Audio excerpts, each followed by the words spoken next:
So I'm just going to jot down 4 questions. I want you to find the derivatives of the following functions. Now, you don't have to use the same variable or function name. So I could have x's and y's or whatever, but I'm just going to call this one here g. If you already wrote it down, that's fine. I just want you to get used to like different function names. And I'll call this one h. Okay, so I'll give you guys 5 minutes or so. Okay, so just let me know in the chat, what's the answer to the first one? Anybody want to toss the number or an expression in the chat there? Yep, thank you, Yazan. You see how Yazan typed it? He didn't put the hat.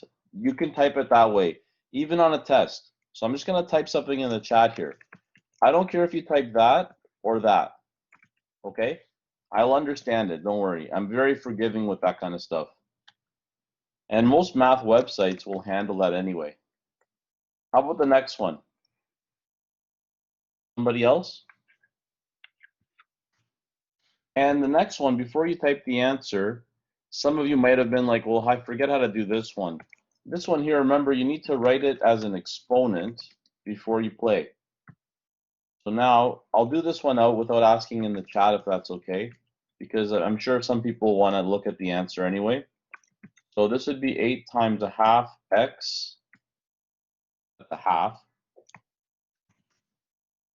x to the negative half. Well, Matthew, I don't think it's 0. That sounds a little bit better, John. And thank you for making the exponent positive. So this answer here is correct. Whoops, I meant to put x to the half there. That answer is correct, as well as John's answer in the chat, the other John, the cooler John. There you go.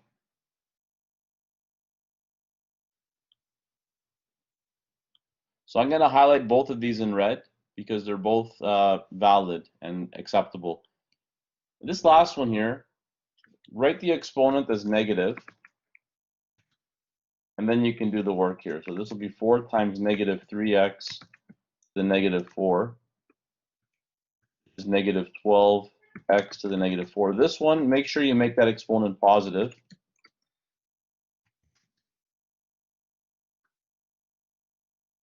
Okay, so that's pretty much it. A little warm up.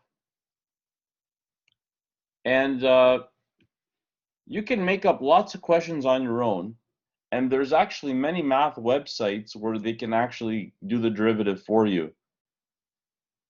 Because of the online nature of the course, you could use the derivative calculators online to check your answers. But the thing is, if you do that during a test, it's fine with me. But if you do it during a test, you're going to waste time trying to do it on that website when you could just do it yourself.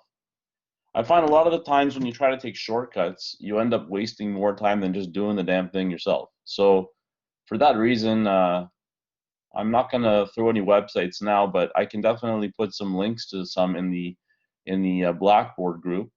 But also, it's in the course outline itself. I have recommended certain mathematical websites where you can practice this.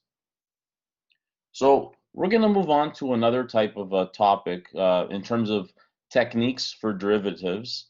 What we've seen here is the power rule and the derivatives of polynomials or combinations of power rules. So what about if you had something like this? So let me scroll down to the next example. So this one right here, look at 59. Now, you got 2 brackets here. And of course, nobody is going to say don't do it. You can definitely just expand this. Like if you expanded out the brackets, if you distributed, you're going to get a parabola. You're going to get something times x squared, so 8x squared plus 14 and 12, 26x plus 21, and you could just find the derivative. But I need to use this as a stepping stone so that I can build and show you how the next rule works. And that next rule is called the product rule. So it's item number 6 in this unit right here, the derivative of a product of two functions, or if you want simpler terms, it's the product rule.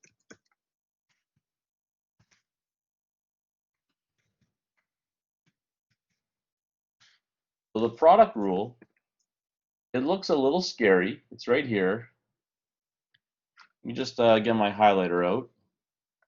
It's this thing right here, okay? Now you look at that and you're like, oh goodness, here we go. I see some looking formula here that's going to give me a headache, but I promise you it's not as bad as it looks. I'm just going to screenshot this and dump it into the first example, the first new example today, so that we can see how it applies. See, there's P of X. You see P of X right there? So P of X, I use the letter P here because I could use F or G. I use P because P stands for product. And then you have here two quantities in brackets, which we'll call F of X and G of X. And the formula for the derivative is right there. So I'm just going to put that formula at the bottom of the page, like that, at the bottom of the box. And we'll see how we can build this together. So for example, this first one here, we can call it F of X, and the second one here, we can call it G of X. See, F of X and G of X. And then the derivative is going to amount to 4 brackets. And each of those 4 brackets is going to represent one of these things here. So you'll have that times that plus that times that. I'll switch over to the keyboard after because this thing is a little bit sluggish. So in the first bracket, you put the derivative of f. So what is the derivative of this? What's the derivative of 2x plus 3? Thank you, Yazan.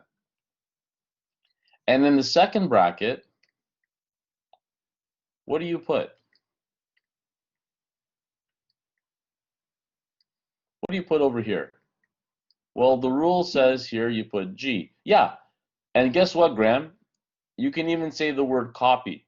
You can just copy it there. This is the first time in your life in math where you get credit for copying things down. How cool is that? So what's over here? F of X. So this bracket here, what do we put?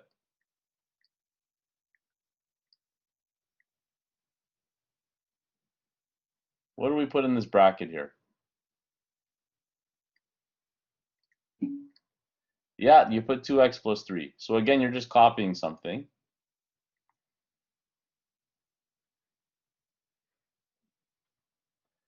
And then the last bracket, thank you, Mason. You put the derivative of g, which is the derivative of that is 4. It looks scary, but when you break it down, is it really that bad? Is it really that bad? That's the question. I hope you don't think it is. It's not too bad, I think. It's a procedure. So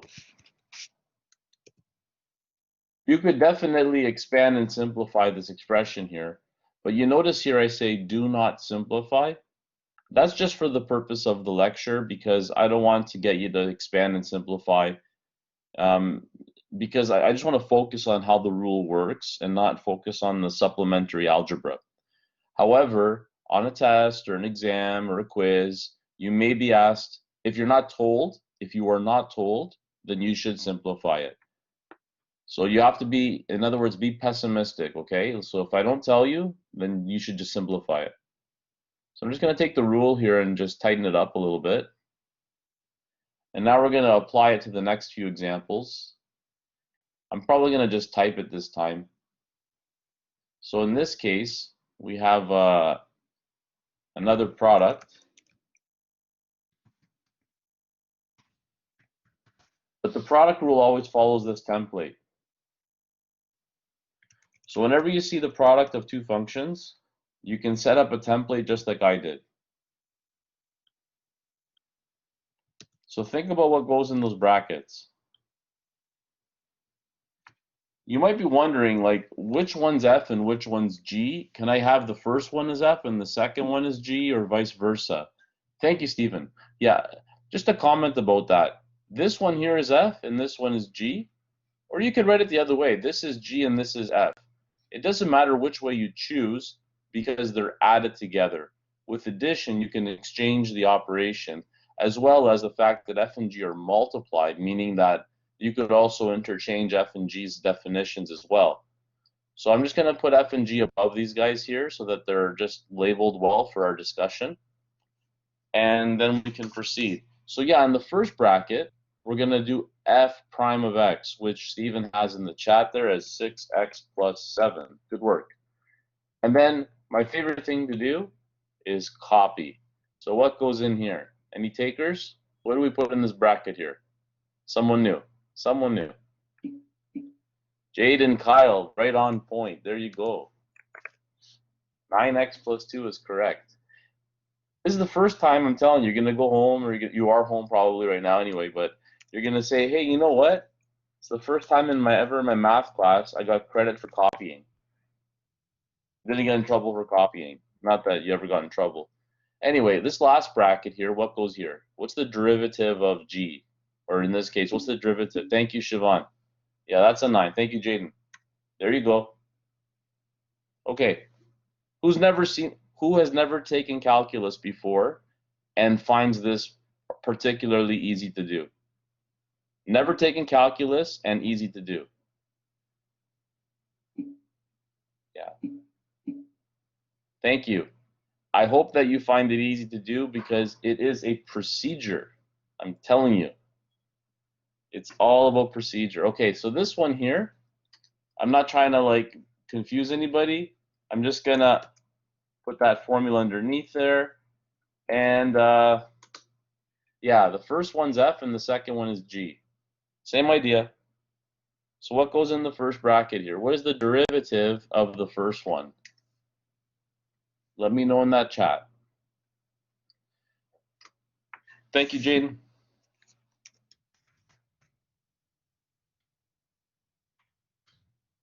And what goes in the second one? You can even say copy G. Thank you, Stephen. You read my mind. 5x squared plus 8x plus 7. And then again, copy. And what goes in that last bracket? Someone enlighten the class. 10x plus 8. Thank you, Yazan. Okay, so let's think about a couple things here. That first example 59, some of you might have said, you know what, I don't need to learn another rule. I could just expand the question.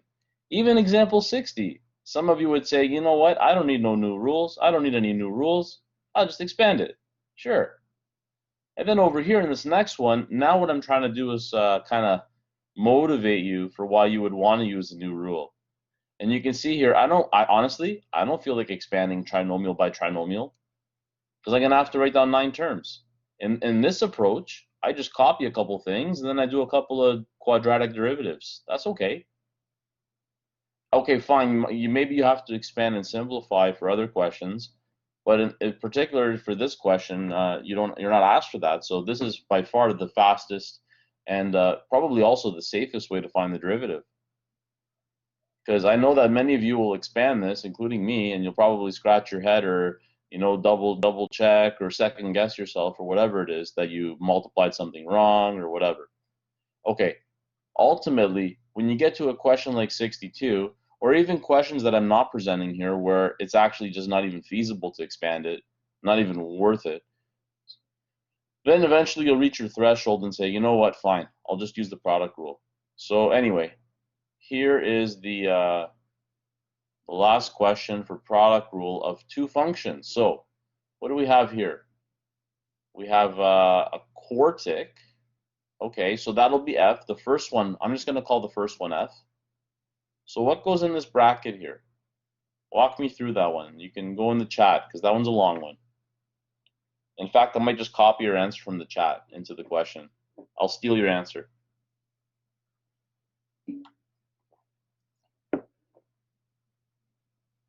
Yeah, I agree with you, Stephen. That's good.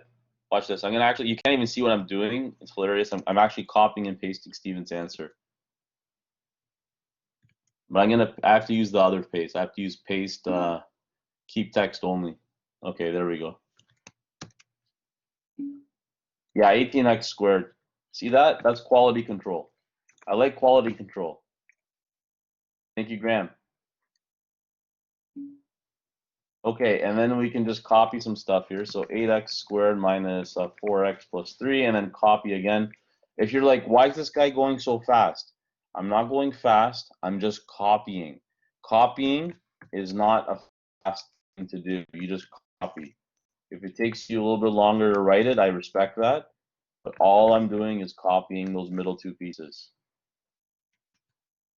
Don't get too intimidated, please, by that. Those middle two things there, I'm just copying. Just saying it again.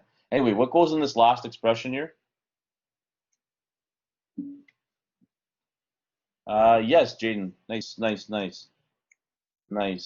I didn't copy your answer because it was only 4 or 5 characters. And that didn't really stress me out too much to copy. So what the heck happens if you have 3 products? Look at that. Triple crown, triple threat. What do you do now? What the heck do you do now? So I'm going to do a little derivation, a little, not a proof, but a derivation. So I'm just going to, yeah, let's do that, okay? It'll take us a minute or two, but it's worth the while. So let's write down the product rule here just to have it on standby. So if you have FG prime, now I'm not writing f of x and g of x. I'm just writing f of g like that, fg prime. It might be better if you see it with the full, but that's fine. Let me do it with the full. So if I want to find the prime of 2 functions, then you know the rule because we just wrote that. You're funny. I actually have in my office here, I have like collectible crap, you know, me with my nerdy stuff. And I have brand new in box Optimus Prime somewhere in the office hiding. He's not rolling out though. Anyway, that's the double one. That's the double one. But I was talking about if you have a triple now. What if you had 3 of them? So instead of writing what I wrote there, please allow me to just write f, g like that, prime, and then just say f prime g plus f g prime. That's what I was saying. This thing here, I'm just going to shorten the notation quickly to write this. And that's just so that I can facilitate a much less cluttered derivation. So I'm asking you right now, what if you had 3 of them? What if you had a triple? Well, let's go through it. Yazan, that is correct. Oh, where's the H? You're missing the H. I think you're calling X the third one. I'm not really sure. Yeah. Okay, so I'm going to use FGH. So in this case, what I'm going to do is I'm going to take F and G, and I'm going to glue them together, okay? So they're staying together right now, like that. So here's FG, and here's H, and there's FG, and there's H. And I'll do the derivative of FG, and then I'll do the derivative of H after. Just put it underneath so it's a little bit easier to read. What the heck happened there? Okay. So now if I talk about this one here, let's highlight that in red. That's just this. So I can substitute it directly there. So I would have in brackets f prime g plus fg prime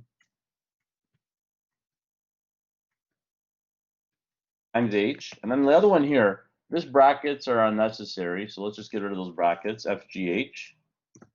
And just so that you're not confused about what's going on, I'll do some coloring here.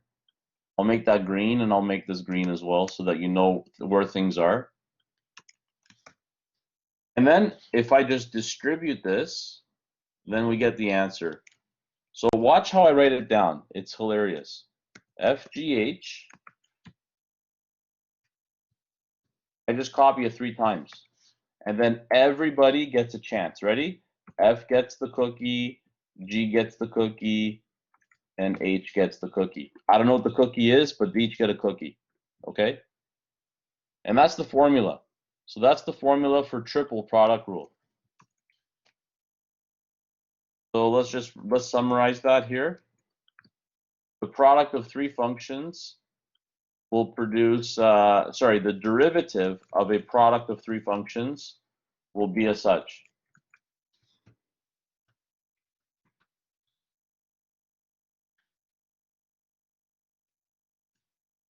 And without any, I'm not going to derive the other one here, but just if you're curious, just for the entertainment value as well,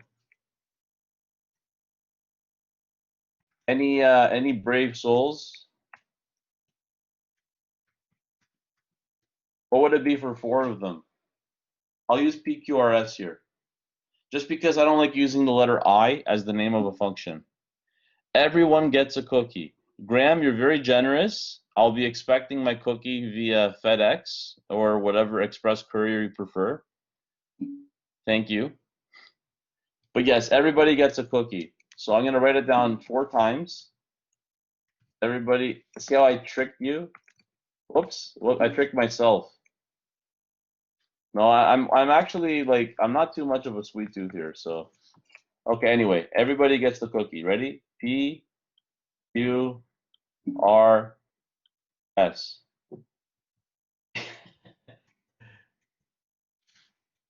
Yeah, no, when you get to where I am, you have to make sure there's good fiber in your breakfast. So yeah, it's probably more the oatmeal. You got me, Graham. Anyway, so that's the quad. That's the 4. Metamucil cookies. That sounds disgusting. Okay.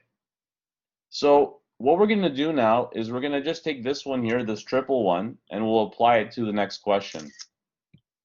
I'm not going to give you I haven't thought about the exam yet. I'm going to be creating your exam over the weekend, and I will put a set of hints for the exam on Blackboard next week. I want to make sure that I have the hints for your final test on Blackboard by Tuesday, because Tuesday is when the first section writes the exam. Although your section and the other sections are all different exams, like I changed the questions. I do have similar categories, so like at least the exams are of comparable difficulty and content. Anyway, why don't you take a moment and try to figure out how to write down the derivative of P here. And if you're like, how many brackets should I write? You're going to write 9 pairs of brackets. I'll say it again, 9 pairs of brackets. So there's 3, 3, and 3. This is an example that clearly demonstrates the need for something like the product rule, because I sure as heck do not want to expand binomial times binomial and then get the resulting product, which is a trinomial, and multiply by another binomial. That whole thing that I said, what I said, the time that it took me to say it, I could have answered the question. That's what I'm saying. The time that I actually planned out my algebraic expansion, I could have just answered it with the product rule here. So what I'll do is, I'm going to just actually, like, you're going to find it a little bit weird what I'm going to do, but I think you'll find it logical in terms of, like, efficiency. So I'm just going to copy down the thing here, the three binomials. And then I'm going to copy it 3 times. And you'll understand what I'm doing. I'm being a little bit slick here, a little creative. And then what I'm going to do is go back and differentiate progressively through each of the brackets there, one at a time. See what I did? I copied and pasted, and then I just cleaned up the mess. So let's highlight the ones that actually included a derivative. So there was a derivative, there was a derivative, and there was a derivative. See? Everybody got a turn. Everybody got a cookie. So Anyway, that's my summary for the product rule. I hope that you enjoyed it and you understood it, and it wasn't something. Maybe it's something hopefully that you look forward to doing on a quiz or on a final test. Are there any questions about the product rule? Now everybody ran to their kitchen to get cookies. I'm pretty sure. All right. Let's start with the next rule, which is called the quotient rule. And this is a rule that you really can't avoid because as you see in example 64, this time you're not multiplying two functions, you're dividing them. So you can't just expand it or whatever you thought you might be able to do here. So how the heck are we going to approach this? Well, there's a rule for that too. And let's take a look at it. So here's the quotient rule. I'll just copy and paste it into the document in a second. But anyway, over here, we can just highlight that.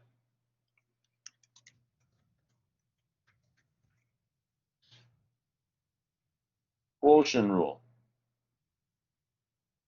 So the rule looks a little bit intimidating, but let's take it apart and see maybe if it's actually closer to the product rule than we think. Like you're looking at that and you're like, oh goodness, here we go. Look at this disaster, right? Okay, so there's the original function. See, it's f over g. And then there's the derivative. So let's be detectives and figure out what the heck is happening here. First things first. In the chat, let me know how this thing here on top, how does the expression on the numerator compare to the product rule? Would you say it's similar? Would you say it's the same? Is it close? What do you think?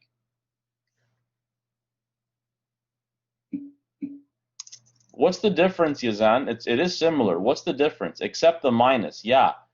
This is the only difference. See that minus sign? That's the only difference. So if I just forget about this. Let's ignore this for a second. Just ignore that part. Just temporarily, okay? This guy on top is F, and this guy on the bottom here is G. So if I just do the product rule type expansion or template, if you prefer, then it actually is the same. But the only thing is, because of the minus sign, I have to put the derivative of the numerator first. So the first thing I write down would be the derivative of the numerator, not the denominator. The denominator goes second. It has to go second because there's a minus sign. And as you know, with subtraction, the order matters. So in this case,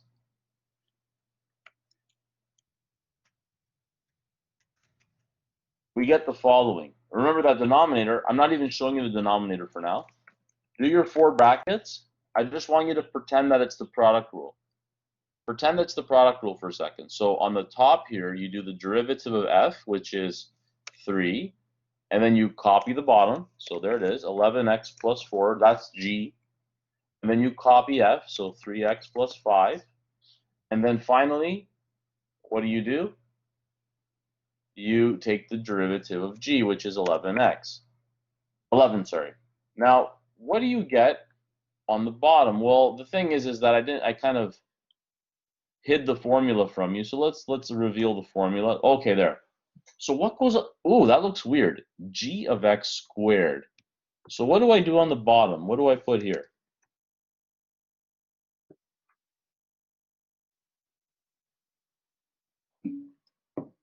You copy, yes, Stephen, be more specific. You copy what?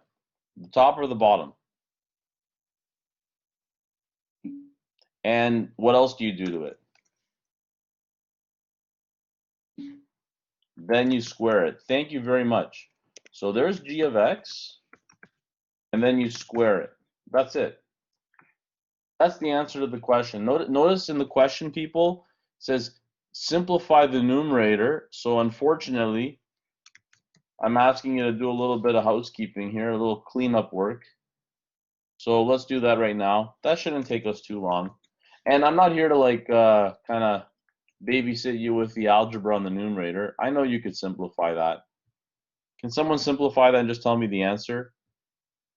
I'm just opening up a document while you're doing that, so be patient with me for a second. Thanks.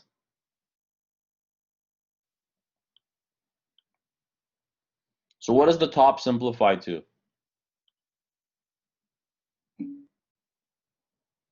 Yeah, that's right, negative 43. I was just opening up my solutions file because I don't want to screw up any silly numbers. So yeah, negative 43. Thank you, Sean. There you have it. Now, if going from here to here was scary for you, I don't mind doing the extra step, but it's just I don't want, that's not like the centerpiece of the explanation. The centerpiece of the explanation is really just doing the rule. So let me do that expansion here just for this one so that I don't lose anybody's attention on that. Anyway, so up top here, let's expand this together. We have 33x plus 12 minus 33x minus 55. The 33s will cancel, and you'll be left with 12 minus 55, which is negative 43.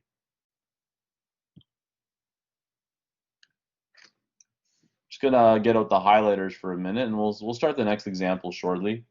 So there's f, and there's f prime and f, and then there's g, and there's g prime and g, or g and g prime, I should say, and g of x squared. Let's put that one in a different color because it is weird. So hopefully you start to visualize the pieces a little bit better about the formula.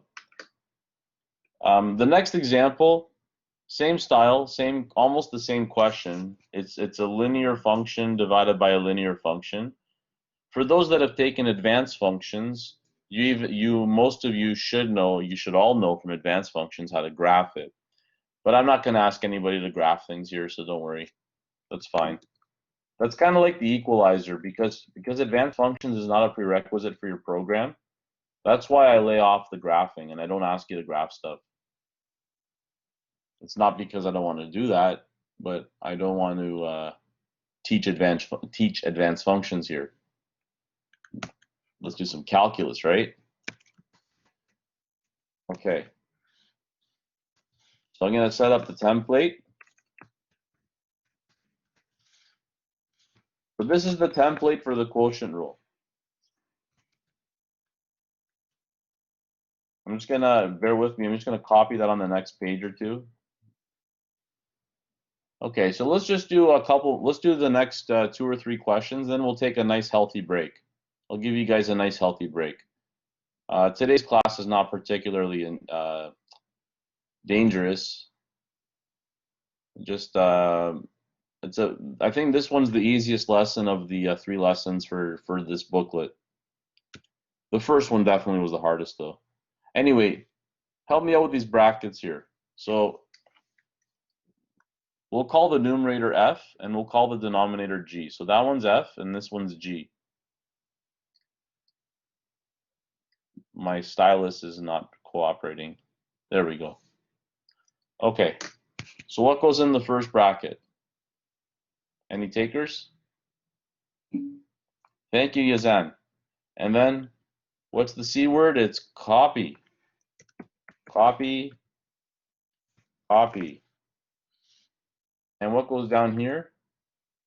Sorry, what goes over there, I mean? Now, what goes down here? I can learn my directions one day. There we go. Yes. All right, and then never, ever, ever cookie. Never expand the denominator. Can I say that again? Never expand the denominator. Please do not waste your days expanding denominators. In my entire life experience of mathematics, I'd say that every question, if I took them all together and made like a frequency table, maybe 2% of the time it made sense to expand the bottom. It almost never is useful. It is useful in some very special situations, but like rare. Very rare. Okay, so I'll get to that in a second, Asim. Thank you, eh? Thank you very much. So 12x minus 15 minus 12x minus 4. Yes, and that is what you have, Asim. Yes. Okay, minus 19 it is. I hope this isn't too dangerous. Now, on my class on the Tuesday class in the Tuesday class, sorry, I had a couple students ask me, "Hey, sir, why is the numerator always just a number? See, the numerator here is always just a number." And that's the reason is because this function here is just a very specific category of functions. So I'll just put that over here. This is always true, but I don't want, this is not a formula that I want you to like invest too much of your brain cells in. If you have y equals, this is always true, by the way. If you have ax plus b over cx plus d, the derivative, which I'll call y prime, is always, and I'm just going to put here a letter like k. I don't care what the letter k represents. Like, I'm not going to relate it. It is related to a, b, c, d, but I'm not going to tell you what it is because it's not really what I'm trying to emphasize right now. But the general framework looks like that. So that's just a pattern that we're seeing in a few examples, but don't memorize this, people. Like it's just cute, okay? And if for those of you that actually want to find the value of k, that would be cool to do. If we were writing an exam in person, that might be an exam question for you in person, is to find the value of k, express k in terms of a, b, c, d. So for those of you that are curious, I'm not going to make this an exam question, don't worry. But just for the stronger students, express k in terms of a, b, c, and or d. Cool. So some of the people here that want to try that, feel free to do so. Maybe I'll do it during the break, just out of my own curiosity as well. But anyway, let's do one more question. Let's do one more question, then we'll take a short break. Actually, the next question is of the same family. You see, again, it's linear by linear. So I'm gonna leave 66 alone. You can, I'll do the answer for 66 during the break silently, and we'll do 67 right now. So let's do 67 right now because that one looks different. So anyway, in this case here, the numerator is x squared. Whoops. So we'll call the top f here, and then the bottom we're gonna call g. Perhaps you'll need the formula beside you, so let's put that formula with you.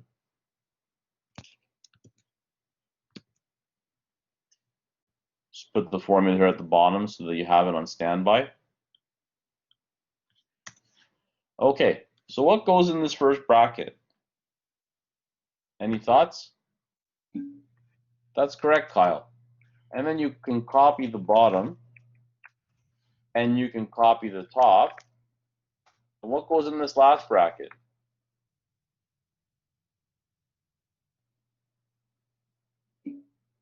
Thank you, Mason. And finally, on the bottom, we just put the bottom squared, or the bottom all squared, I should say, the original denominator all squared. If you don't mind excusing me, I don't like to say the word denominator. I'm just saying the bottom because it's less syllables. So, I'm not trying to be unprofessional or anything. Just efficient with my speech, that's all. So anyway, this thing here, it says to simplify. So let's simplify that numerator. We're just going to expand it out. You could factor out 2x here if you want. And if you factor out 2x, you can probably do it in your head. If you can factor the 2x, you can go to the answer in one step, is what I'm saying. But you don't have to. I'll just distribute here. 2x cubed plus 2x minus 2x cubed. That's supposed to be a cube. Okay, and then we'll take that quotient, derivative of quotient, and just write 2x. That's the answer. There you go, my friends. All right, so it's literally right on the nose, 8:50 right now. So my friends, students go take a break. I said I gave you a nice healthy break, so 9:05, a little 15-minute break. Go get some cookies and coffee. Make sure they're gluten-free.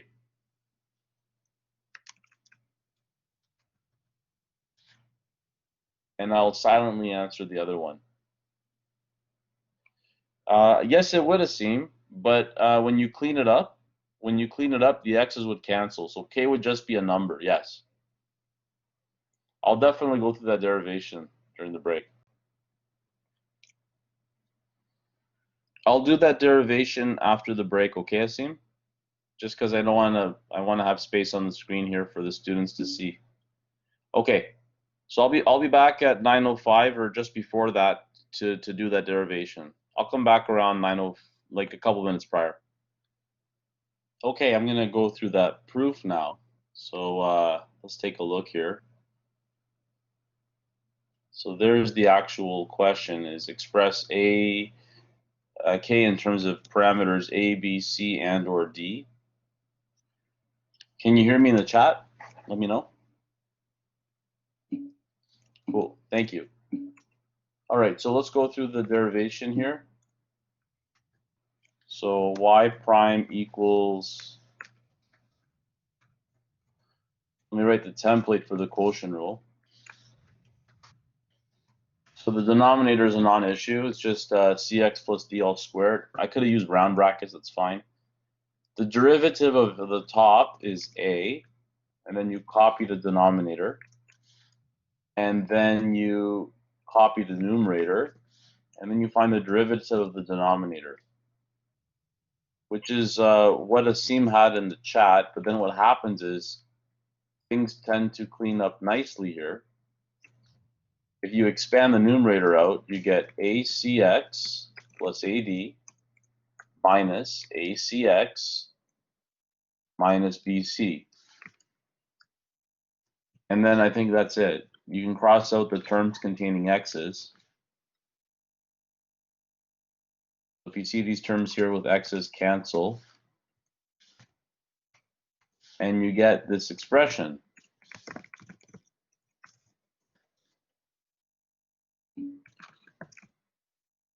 A equals AB minus BC. Pretty cool, yeah. And then you could apply that to the to any question. So ultimately here, I mean, the formula becomes this. We have now successfully derived the formula. Can someone confirm with me that they got the same thing? They agree with my derivation? Do you agree with AC, AD minus BC on top? Who agrees with me?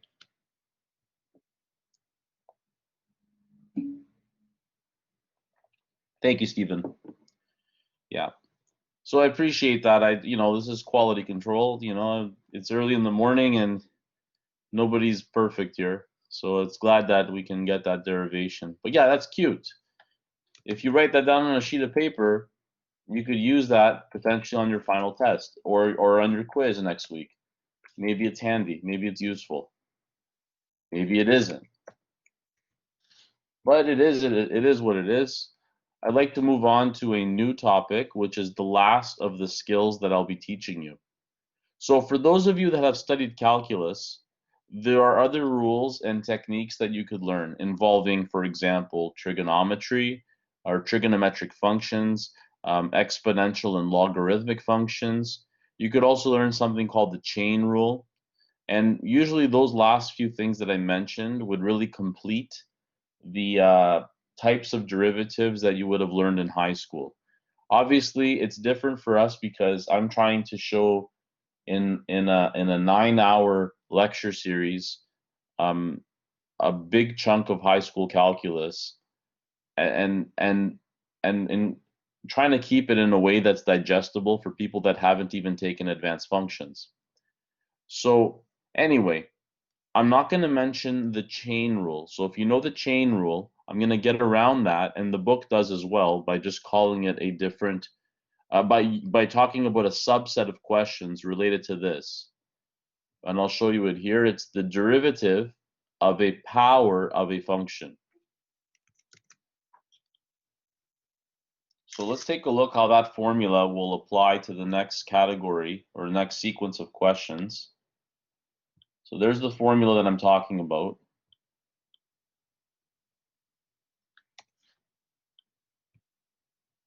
I will zoom in a second.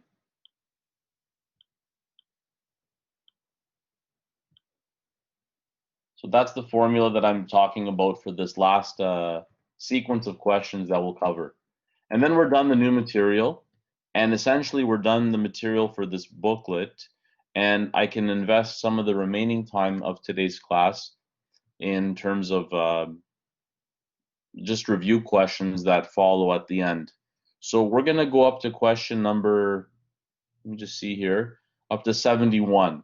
After question 71, the remaining questions in the book are all review questions from this book. So really questions to help you practice for the final. And yeah, let's get going anyway. So here you have a function to the power of 4. See that? You have a brackets to the 4. So that's what we see in this question here. So the quantity in the bracket, see this thing here in the bracket? That's f. That's what I'm talking about as f. So let's get the highlighter out for that, and maybe it just looks a little bit cleaner. So this 3x plus 5 here is what I'm calling f. So if you kind of track down what's happening with the question, you'll see that you have essentially what looks like a power rule on a larger scale. And then after that, you find the derivative of whatever was actually inside of those brackets. So at the beginning, all you're doing is copying the function f. So hopefully these colors don't distract you. They're meant to be there to help. So anyway, here we go. So the derivative of this would be y prime equals, and then according to the template, you would bring down the exponent, which in this case is a 4, and you'd bring it to the front, just like you did last week with the polynomials. You bring the 4 to the front, and then you write brackets and go to the 3. So you see it's just like the power rule with polynomials, but kind of like on an inception level, where you have to go a layer deeper. And in the bracket here, we just copy the original base, which was 3x plus 5. After that, this dot here is optional. I'm just putting it there just as for the shape of it. It fits just so you visualize it better. Plus, it looks like the formula. Now in this bracket, we're going to find the derivative of actually what 3x plus 5 would be. So that would be a 3. That's the answer. Although it's not simplified, it is a representation of the formula. Term per term, number for number, exponent for exponent. So one thing you could do here just to, make it look a little nicer is multiply the 3 and the 4 to make 12. And that really summarizes how you would use this rule. So again, this rule is called the power of a function. Power of a function rule. Are there any questions about the rule? How do you feel about this rule? This is the last new rule that you're learning today. This is the last new rule for this book. Do you kind of get the vibe? Thank you, Mason. Do you kind of get the vibe of how it's like that movie Inception? It's like the dream within a dream kind of thing. If you've seen that movie, it's kind of like that here. You got the bracket and the bracket. I also think of it as like those dolls, those Russian dolls. You know, the doll inside of the doll inside of the doll. You know what I'm talking about? Matryoshka. Did I say it right? I don't know. Hopefully, I didn't say it too poorly. Yeah. One of my best friends is Russian. That's why he would not be very pleased with me if I pronounced it incorrectly. But then again, he hasn't taught me all the polite words as well. He's taught me kind of like the the casual words, I'll say. Anyway, try this one here before I get in too much trouble. So let's do y prime here. So again, The formula is more of a skill. Mathception. I like that. I like that. So let's mathception this, Matthew. So 8 something to the 7. And in that bracket, you're going to just copy the original base here, which is 2x squared plus 1. And then what do I put on the outside? What do I put here? That's correct, Sean. And we could combine those together nicely and just get a nice little answer here of 8 times 4 is 32, times x, of course.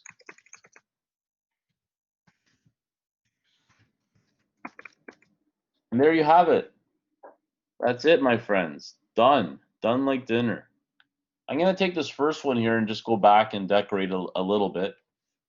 So remember, this is the green thing here. Let's clean that up a little bit nicer. And this is the blue thing right here. And hopefully you have a one-to-one correlation between the rule and the application of the rule. So we're pretty much in the home stretch. I want to do 2 more questions with you before we do some review together. So question 70. I'll just keep the other one on the side here. Hopefully it's visible enough. This thing doesn't zoom any further, unfortunately, so that kind of sucks. Anyway, over here, let's do number 70 together.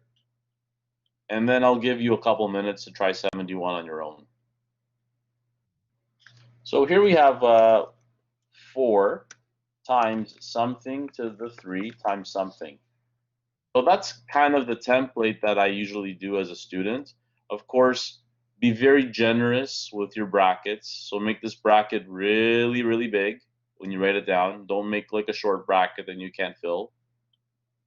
So anyway, that's excessive.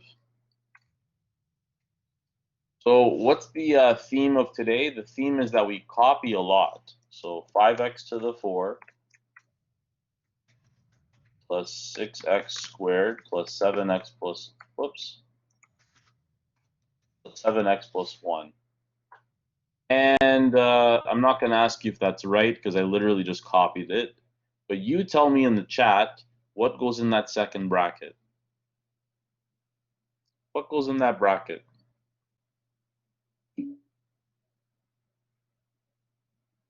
That's correct, Stephen. Kyle, and a thumbs up from Graham as well. That's good.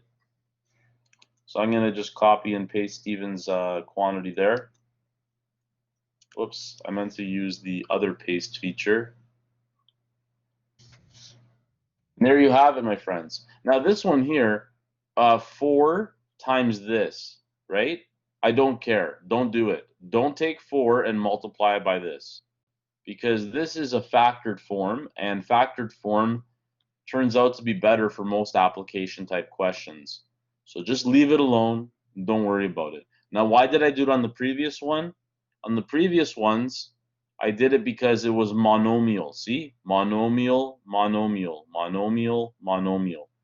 But here, it's trinomial, so it's not something that you would want to distribute anyway. Okay, question 71. I'm going to give you, I'll give you 3 minutes. 3 minutes. Figure it out on your own, and then I'll take it up with you, okay? So I'm going to count 3 minutes on my clock here. I take that as a cue to continue. Yazan, I think I can't really, I can read what you said, and I think you're right. I'm 90% sure you're right, but I need to do it myself too, because I need to see the actual like fraction itself. The denominator looks good though, for sure. Oh, let's take this question first and rewrite it as an exponent.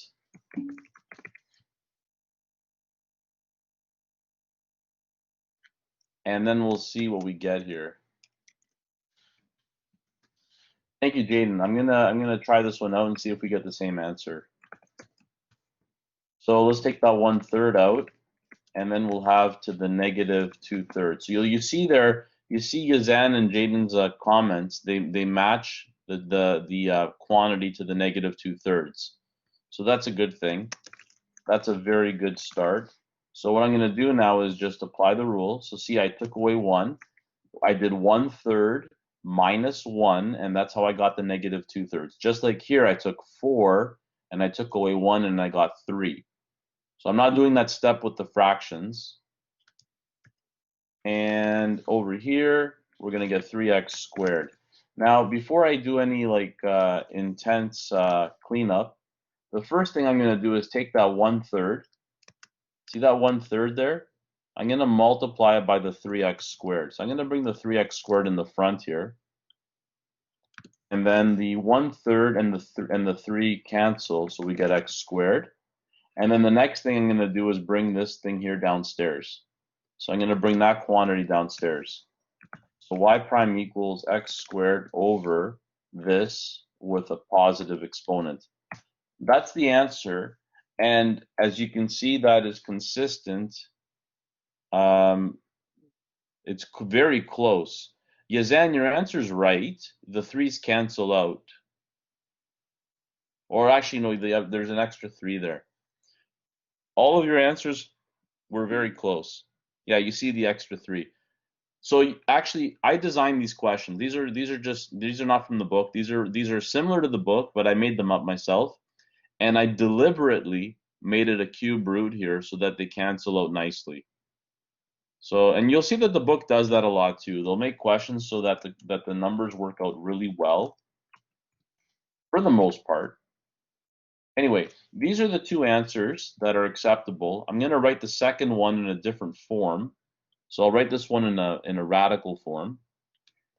So let's get rid of that and clean it up a little bit. So we'll do a cube root there. But I need to wrap that cube root in brackets and square it.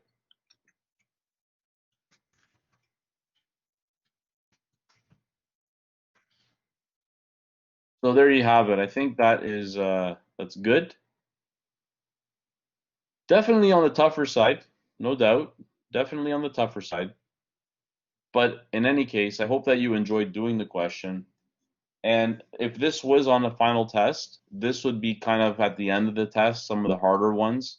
This certainly wouldn't be one of the knowledge type questions.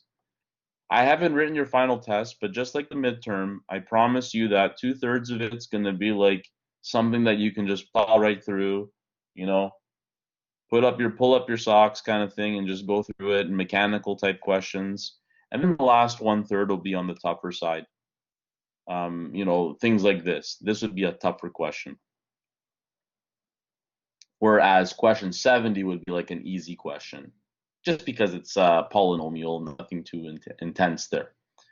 Anyway, that concludes the lesson for today in terms of the new material.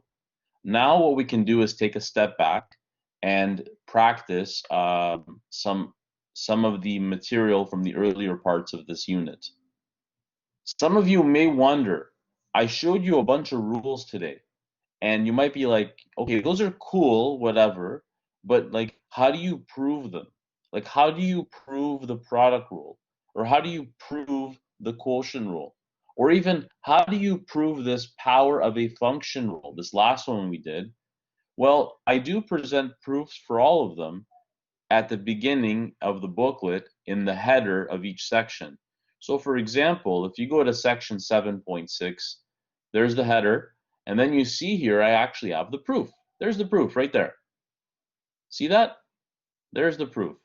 Now, I'm not asking you to prove it, but you do have to go, for derivatives, you usually go to first principles to do the proof. So for the product rule, for those that are open to taking some time and really like figuring this out, I have the proof here, and I've annotated with some of the key steps of the proof. I even have the derivation of the product rule for 3 functions, or the product of 3 functions. Furthermore, for the quotient rule, I go through the proof. Now this one is really, really, really annoying, but I go through it here, and it is quite intense, and it does use some of the skills that we talked about for rational functions. So that one there again is a very long proof, but you're not going to be asked to prove or derive the rules on the test. Finally, I have a derivation for the power of a function rule, which is right here. And this power of a function rule, I derive it for a power of 3. But in order to show that it's true for any natural number like 3, 4, 5, 6, or whatever, I actually invoke something called a proof by induction. So there is a proof by induction for natural numbers. So for the exponent could be 1, 2, 3, 4, 5, etc. And for those that are curious, what is a proof by induction? I actually have a proof of this type on my videos on the YouTube channel. So if you want to take a look, there is a mini video on proof by induction for something else. So again, for some of the stronger students, I would recommend you kind of look through this and see how it works. And if you have taken calculus before, I highly recommend that you try to figure out all the proofs just so that you can take it to the next level. But you're not responsible, again, I said, for the proofs for the test. So let's take a look at some review questions now to conclude this unit.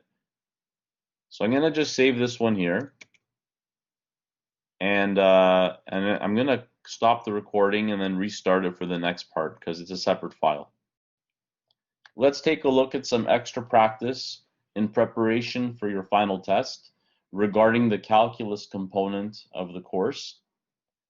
We're going to do some rate of change questions, some first principles derivative derivations, and also some review of these rules that we just covered today.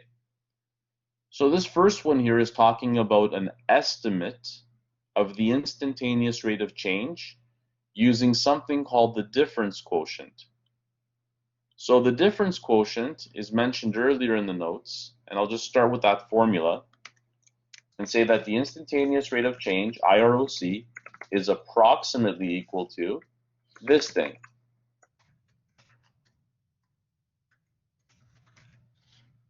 That's the difference quotient that I'm referring to. Because the instantaneous rate of change is still a slope, it's a slope of a tangent, but the thing is that you only have one point, and you're used to having 2 points to calculate slopes.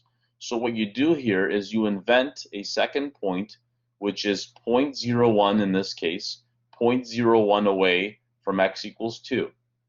So then you calculate the slope using that fictitious point, and that is an estimate for the instantaneous rate of change. So we can proceed now and do that calculation. So f of x plus h using the parameters in the question would be 2.01. 2.01 is right there. And then f of x would be 2. And you would divide by 0.01. This was based on your quiz last week. And I think for the most part, there was very good performance on this. I saw a lot of good work. So anyway, we're not doing that for this week's quiz. This week's quiz is just polynomials for the most part. Anyway, in this case, we want the instantaneous rate of change for the function x cubed plus 1. So now what we want to do is evaluate the function at those points, at those values of x. So we would have something like this. 2.01 cubed plus 1 minus 2 cubed plus 1 over 0.01. And from there, it's some number crunching on the calculator. So I'm just going to copy my numerical calculations for that from the solutions and just dump them here for you. So that represents the final steps in the process.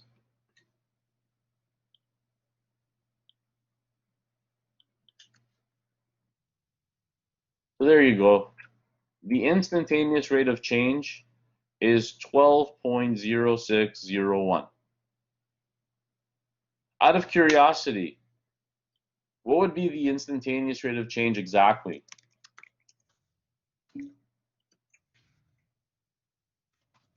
Yeah, the answer is 12. That's very good. Very good work, Asim. Sorry, saw Yazan in the previous chat comment. Oh my God, Asim, you even have a brand. You have a logo. How could I miss your logo? Jeez, I should just retire, eh? I should just quit right now. Broken heart. It's too bad that the chat isn't on live, because for privacy reasons, I'm not going to put your names in the YouTube channel. But anyway, there's the function x cubed plus 1, and then the derivative, which is the instantaneous rate of change, is 3x squared. And then you're going to toss in x equals 2 there and get 3 times 2 squared, which is 12, as Asim mentioned in the chat. See that? I can remember your name now. We're back to normal. All right. I appreciate it too. So anyway, you see the answer is exactly 12, but the estimate is 12.0601. And as you were to, if you were to tighten up that interval, for example, here h is 0.01. If you did 0.00000000001, then you could totally see that it would get closer and closer to 12. So what is the ideal situation? The ideal situation is that you don't want to use an estimate. So in question 73, that's precisely what's happening here. So now I'm just saying, listen, I don't want some estimate, and I don't want to use any shortcuts or hacks. So I want to find the derivative using first principles. So when you see first principles on a test or whatever, it's referring to this formula, or there's other versions of it, but let's just say this formula, because this is the one that I've been using with you in class. There are variations to this formula. There's a few of them, at least. Anyway, that's what we're going to do here. So we went through these a lot in the first lesson on this unit, and that would be the limit as h goes to 0. So bear with me as I type a lot. So over here, we would do x is -3, and then f of -3. And then we know the function is x squared, so we would evaluate the function here. So that would be -3 plus h minus -3, and those are respectively squared. And eventually, your goal is to destroy the h on the bottom, get rid of that h on the bottom. So let's do that. Let's get rid of that h on the bottom by expanding the numerator out. So we would have here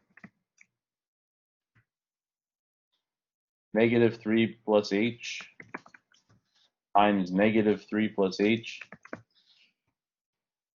In the worst case scenario, on your final test, I might ask you to do this one time.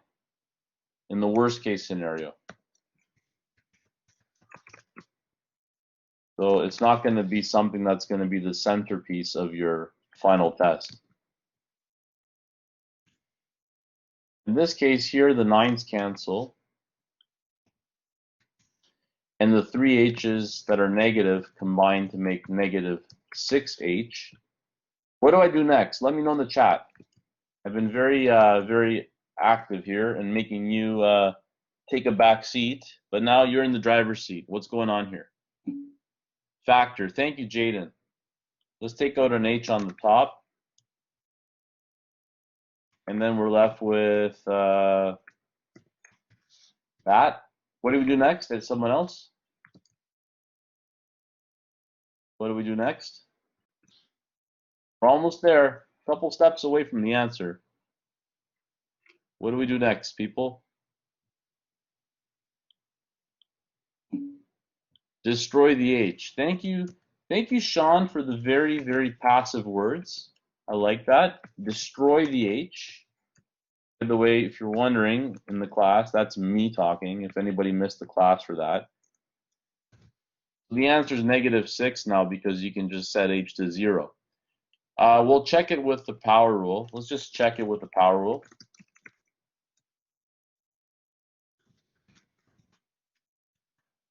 So f of x equals x squared, f prime of x equals 2x, f prime of -3 equals 2 times -3, which is -6. Hey, look at that. Success. Winner, winner. Gagnon. Winner, gagnon. All right. Okay.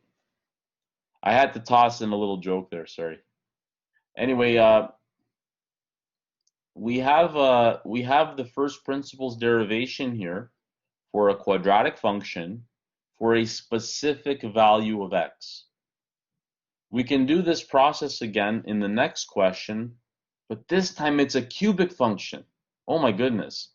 But we did a cubic function last time. If you remember that at the end of class last week, I actually derived with you the first principles formula for the derivative of x cubed.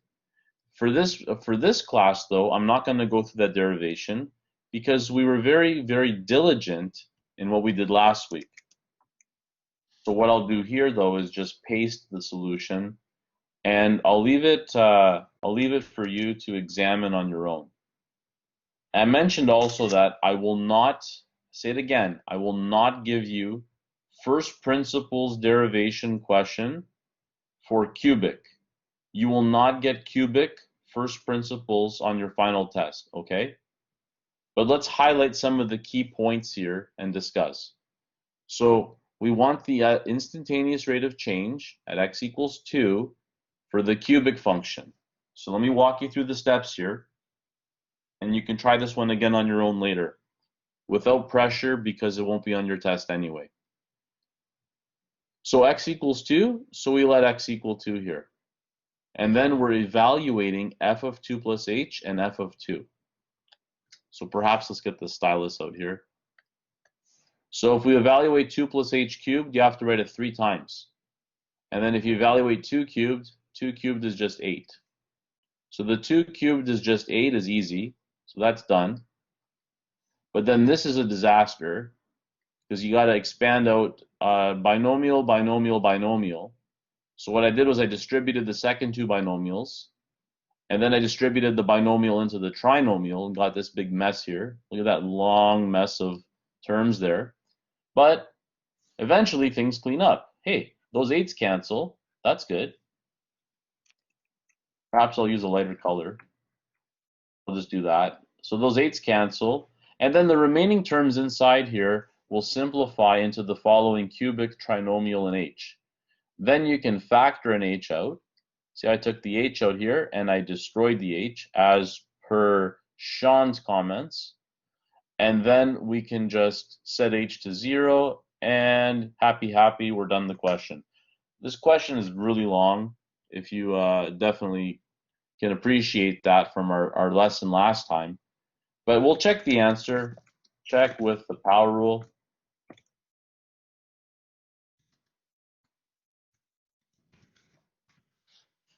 So if we do that here, hopefully it's nothing too dangerous.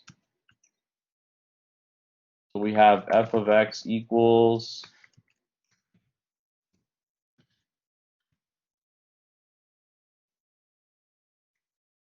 x cubed. What's the derivative of x cubed? Somebody?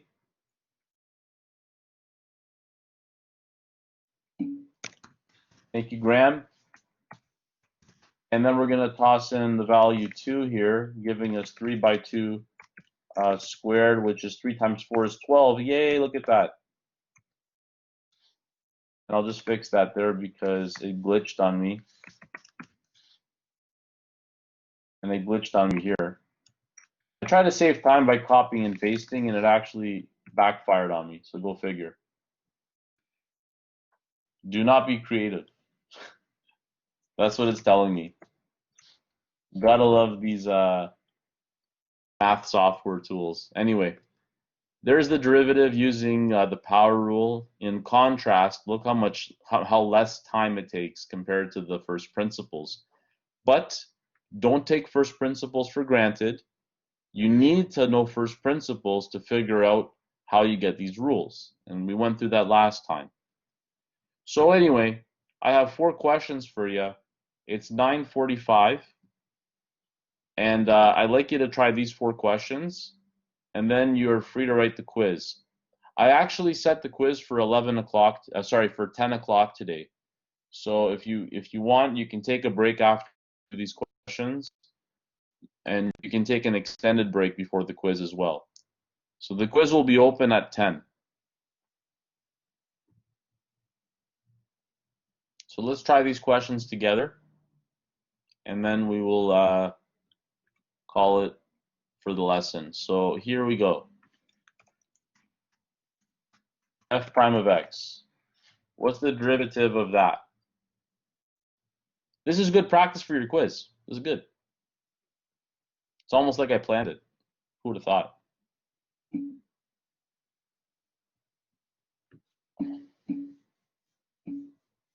Yep. That is correct, Yazan.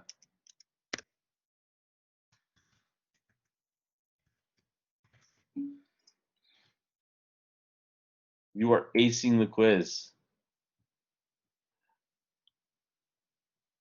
That's what you say, you know, those famous last words.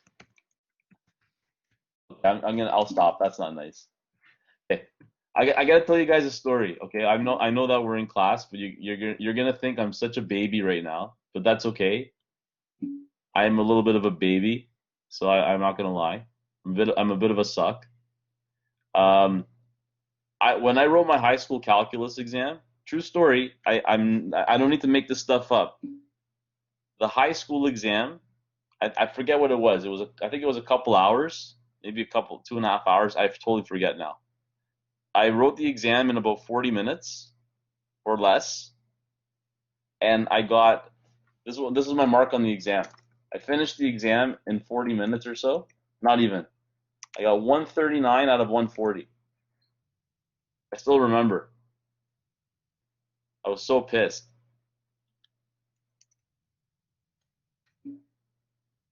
Yeah, and you know what's sad is I still remember the mistake I made. Because everybody has their thing. My thing is that I go fast. I did tell you the story. I know this, Siobhan. I'm sorry. I should let it go. I should let it go.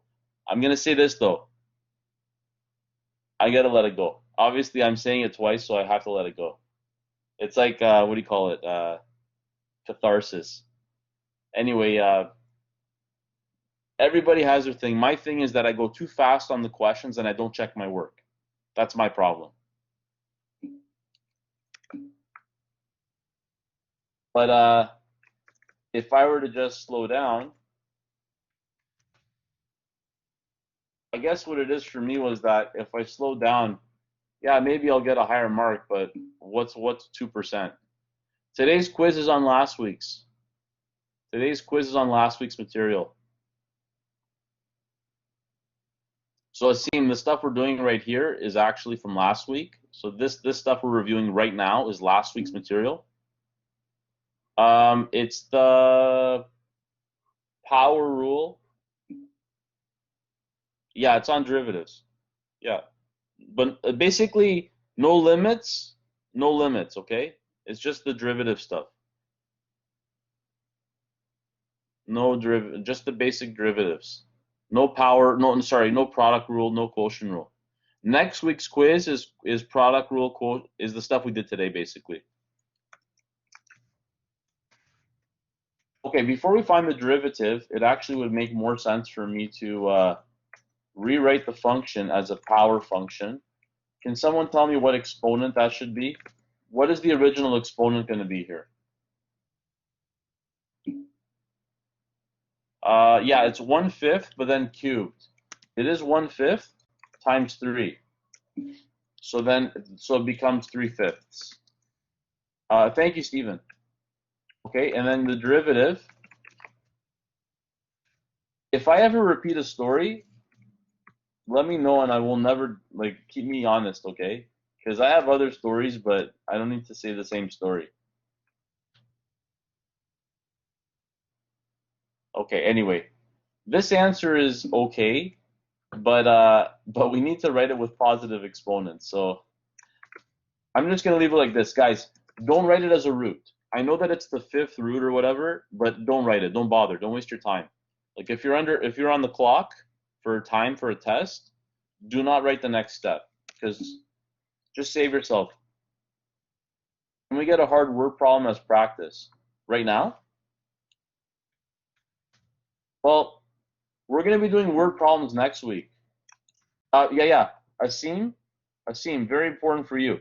For your question, I mean. We're going to be doing word problems next week.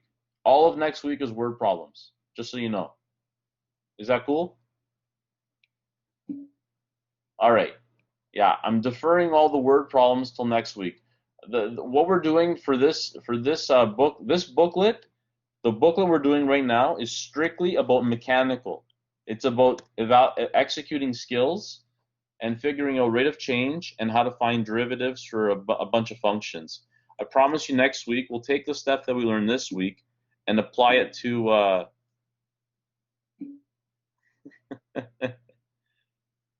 what did I do with a 5?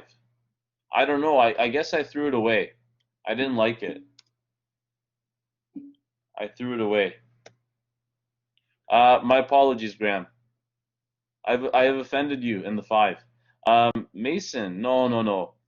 The questions we're gonna do next week, they're gonna start off looking similar to stuff that you saw in high school, like finding the vertex of a parabola or whatever. Okay. We're gonna be doing some word problems. You know what I'll do? I'll tell you what, guys. Right after this quiz, right as you're writing the quiz today, I will post next week's lesson, which it's basically like 10 word problems. We're not going to do all 10 questions because each question is quite involved, but we're going to be looking at optimization questions. Okay, let's take a look at 78. So I'll post next week's booklet right after this lesson as well, just so that you can take a look and get a feel for it. Any suggestions on what to do with f of x here? What should we do with f of x here that would be good? Yeah, let's get rid of that denominator, exactly. Let's divide it out. So that's x squared over x cubed plus x4 over x cubed. Good suggestion, Yazan. So then this is 1 over x plus x, which is x to the negative 1, x to the negative 1 plus x. So actually, the majority of the workload in this question comes with the original question and rewriting it in a form that is more amenable to the derivative, defining the derivative. So in this case, we have negative 1x to the negative 2. And then we have the derivative of x, which is simply 1. So the answer to the question is almost there. It's negative 1 over x squared plus 1. And there you have it. A few extra problems here at the end just to boost up your confidence and hopefully, tie things together a bit better in terms of the skills and the techniques that we've been playing with today.